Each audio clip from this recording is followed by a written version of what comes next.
lost private. We're in Normandy.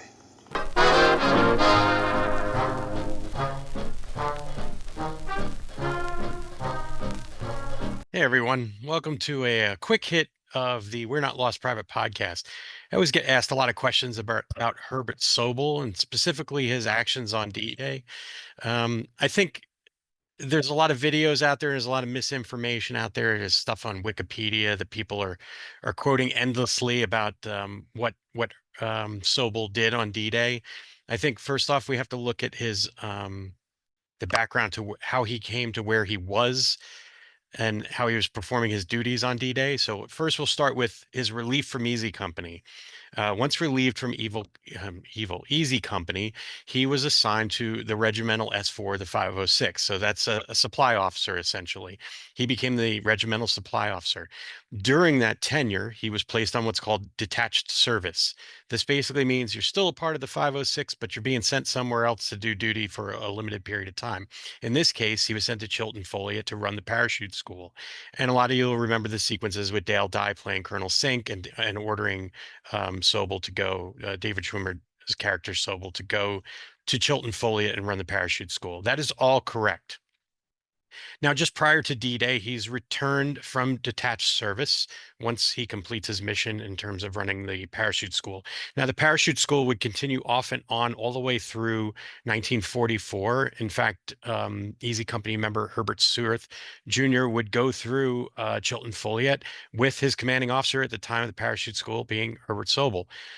So anyway, to backtrack though, prior to D-Day, he's released from detached service and returns to the 506. Now, here's where myth and reality tend to collide based on what people think happened to him. So what happened to him was he was in charge of what's called the regimental trains or the regimental supply trains. It's his job to ensure that all of the equipment that the regiment owns that ends up with the regiment, in this case in Normandy. He did not jump on D-Day. There's a million people out there who think that he jumped on D-Day. He did not jump on D-Day. He does not have a jump star for D-Day. He was not issued one. The regimental orders for the awardance of a jump star, he is not named. He is named on the Arrowhead orders. Now, the Arrowhead orders denote that he took part in an amphibious or airborne operation. Now, when you have the Arrowhead, but you don't have the jump star, obviously, you did not take part in the airborne operation. Sobel landed on D-Day via seaborne assets at Utah Beach and came ashore with the regimental supply chains. He ends up meeting up with the regimental headquarters at Couleville. This is documented in the 506th S2 and S3 reports and journal for that period. Now, there is an article that appears as a source on Wikipedia that states that he jumped in, he gathered up a group of paratroopers, and he assaulted and grenaded a German machine gun nest near St. Ober du Mont. There is no place called St. Ober du Mont. Now, what happens generally is when an officer, specifically one who survives, is awarded anything, in this case, his Bronze Star, typically a public affairs officer will be assigned to that story, and they will generate a story and send it back for release with the press back home. This is what happened. Now, that public affairs officer was nowhere near Sobel and had no direct knowledge of his activities on D-Day. And in this case, likely ginned up a story that made sense. Sobel's Bronze Star was for meritorious service. That means he did his job, and typically what happens, and this goes on till today, officers, specifically staff officers, who perform their duties in an exemplary manner in combat, but not in a valorous way, are awarded a meritorious Bronze Star. This is exactly what Sobel was awarded. He performed his duties as an officer in combat, but not in a valorous way. Was he awarded a CIB, a Combat Infantryman's Badge? He was indeed. He was an infantry officer by trade. He was likely under fire in Normandy, and like many other soldiers, was awarded the CIB. Now, I hope this will help clarify because there's so much misinformation out there. I'm not going to go out there and talk bad about anybody who produces podcasts and videos on YouTube. They do their own thing. I can tell you with certainty, based on the reports, the official reports from the 506, that's Herbert Sobel did not jump in on D-Day, and he did not take out a machine gun nest with a group of soldiers. He did what he was supposed to do as a supply officer. He ensured the regiment's supplies got to the regiment and ensured their distribution in combat operations. That's why he was awarded the Arrowhead, the Bronze Star meritoriously, and the Combat Infantryman's Badge, because he was filling all of those three, doing all three of those jobs, right? He landed with the seaborne elements at Utah Beach on D-Day, hence the Arrowhead device on his um, European and North Africa campaign ribbon. He was awarded the CIB because he's an infantry officer, and back then you could be an infantry officer not filling an infantry billet and still rate the Combat Infantryman's Badge, unlike nowadays. And he was also awarded the Bronze Star for performing his duties in an exceptional manner, but meritoriously, not valorously.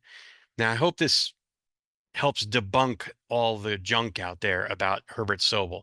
This is not me trying to denigrate his service. In fact, I am honoring his service. He did what so many people could not do. He served in combat, he served bravely, and he did his job, and he was awarded justly for it. Now, a lot of people have taken up the mantle or taken up the torch because they feel like Ambrose did him dirty or whatever. Ambrose only wrote what the men told him. So we can make disparaging comments about Ambrose and how he treated Sobel. You know what? The men and the families, the Easy Company families, have all reconciled this issue. There's no reason for people who have no connection whatsoever to run around taking up the mantle of the justice warrior with regards to this topic. Sobel was not done dirty. Sobel was awarded everything that he was supposed to be awarded for his D-Day and his Normandy actions.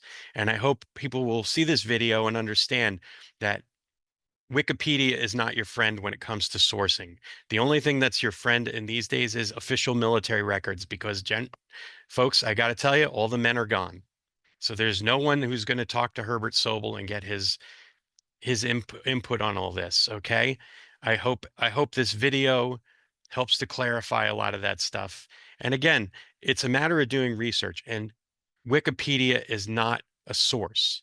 And some of the sources used by Wikipedia are not credible.